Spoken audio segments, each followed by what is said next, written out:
مؤسسة الجنوب للثقافة والأعلام. اختتمت في ناحية النصر شمال محافظة ذيقار بطولة التحدي لكرة القدم للفرق الشعبية بين فريق السلام والنوارس. صافرة الحكم أعلنت عن بداية التحدي بين الفريقين، ألا أن تفاصيل الشوط الأول لم تكن بالمستوى الحضور الجماهيري، ومع ذلك حاول الفريقان الوصول إلى المرمى لينتهي الشوط الأول بالتعادل السلبي. نظمت لجنة شباب النصر بطولة التحدي، اشترك بالبطولة 18 فريق شعبي، تأهل للمباراة النهائية فريق السلام وفريق النوارس. مباراة نهائية بين عميد الفرق الشعبية فريق السلام وبين فريق النوارس فريق شاب وطموح، ويحاول ينافس العميد المتربع على العرش بطولات فريق ناحية النصر. وهاي المباراة يعني تتطلب انه يتحفظ الفريق، يعني يتحفظ خوفا من يعني تسجيل اهداف، خوفا من الخسارة، والتوفيق لله ان شاء الله. الشوط الثاني حنسجل هدف ان شاء الله.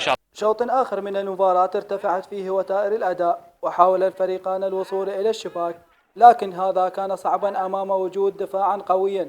وفي الربع الأخير من المباراة أشهر الحكم البطاقة الحمراء في وجه لاعب النوارس. فريق السلام لم يستفاد من النقص العددي حتى أعلن الحكم سافرة النهاية، لتتجه المباراة إلى ضربات الترجيح. بارك لاخواننا وجمهورنا العزيز على هذا الفوز، واخذناه ان شاء الله وكل الجدار، لان هاي البطوله تعبنا بها صراحه.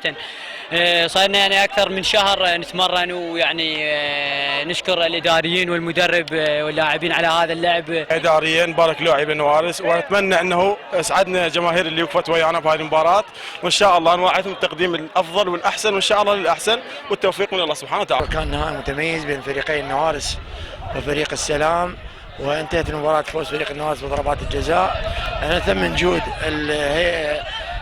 لجنة الفرق الشعبية في مدينة النصر، وكان أجمل شيء هو حضور الجمهور الكبير.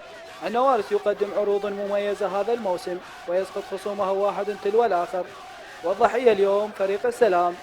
من شمال ذيقار ناحية النصر رشيد الشرهاني، الجنوب.